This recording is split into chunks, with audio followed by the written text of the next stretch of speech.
Capítulo 2. El misterio de los tres iniciados. En el año 1908, apareció un libro extraño en la ciudad de Chicago. En su portada no figuraban autores conocidos, ni grandes editoriales que lo respaldaran. Solo una firma enigmática, los tres iniciados. Ese detalle, tan simple en apariencia, encendió inmediatamente la curiosidad de los lectores interesados en el ocultismo y la filosofía. ¿Quiénes eran esos iniciados? ¿Por qué decidieron ocultar sus nombres? ¿Qué los movía a transmitir este conocimiento sin reclamar crédito alguno? Desde su publicación, el misterio en torno a la identidad de los autores se convirtió en parte inseparable del Kybalión. Algunos investigadores apuntaron rápidamente hacia un nombre, William Walker Atkinson, un prolífico escritor estadounidense que había firmado más de 100 libros sobre filosofía oriental, pensamiento positivo, yoga, ocultismo práctico y desarrollo mental. Atkinson, abogado de formación, había abandonado su carrera para dedicarse de lleno a la escritura y la enseñanza de estas disciplinas. Sus obras circulaban bajo diversos seudónimos, lo que reforzaba la sospecha de que él podía estar detrás del título de los tres iniciados. Pero la historia no es tan simple. Muchos aseguran que Atkinson no trabajaba solo. Algunos señalan que entre los tres se encontraban también Paul Foster Case, un reconocido ocultista norteamericano vinculado a la tradición de la Golden Dawn, y Michael Whitty, colaborador frecuente de Atkinson en publicaciones esotéricas. Otros, en cambio, piensan que los tres iniciados no eran personas concretas, sino un símbolo, la representación de un linaje espiritual, una cadena de transmisión que se remonta a los sabios de la antigüedad. El hecho de que jamás se confirmara la identidad de los autores no es casual.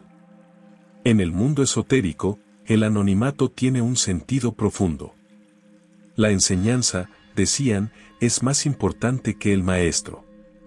El ego del autor debe disolverse para que la atención se dirija al mensaje. Al firmar como tres iniciados, los escritores quisieron resaltar que no hablaban como individuos, sino como portadores de una tradición. No eran celebridades, ni buscaban reconocimiento público. Eran, simplemente, voces que transmitían un saber que lo superaba. La elección del número 3 también ha generado interpretaciones. El 3 es un número cargado de simbolismo, representa equilibrio, armonía y totalidad. En muchas culturas, el 3 aparece como un número sagrado, la tríada egipcia de Osiris, Isis y Horus, la Trinidad cristiana, el triple aspecto de la diosa en la tradición pagana, o las tres esferas de cuerpo, mente y espíritu. Al presentarse como tres iniciados, los autores no solo escondían su identidad, sino que evocaban un símbolo universal de perfección y plenitud. Más allá de las especulaciones, lo cierto es que el Kybalión fue recibido como un texto auténticamente iniciático. Su lenguaje sobrio y directo contrastaba con otros libros de la época, que a menudo abusaban del misticismo decorativo. Aquí no había largas ceremonias ni rituales extravagantes, solo principios claros, presentados como leyes universales.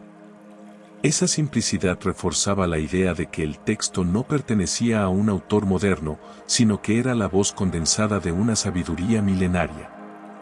En este sentido, el misterio de los tres iniciados no es un obstáculo, sino una puerta. Obliga al lector a centrarse en el mensaje en lugar de en la figura del mensajero. Y nos recuerda una enseñanza fundamental del hermetismo: la verdad no depende de quien la pronuncie.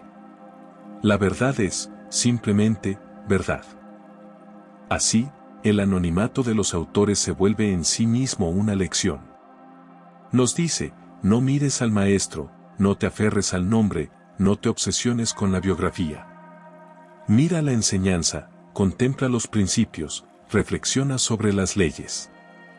Porque el conocimiento verdadero no se mide por la fama del que lo entrega, sino por la transformación que produce en quien lo recibe.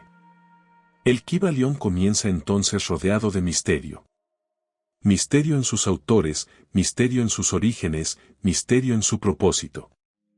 Y quizás ese velo de incertidumbre sea parte de su poder, porque invita al lector a entrar en un terreno desconocido, a dejar de lado prejuicios y a abrirse a una experiencia directa. Al fin y al cabo, no importa tanto quiénes fueron los tres iniciados, sino que dejaron en nuestras manos un texto destinado a cambiar la forma en que comprendemos el universo.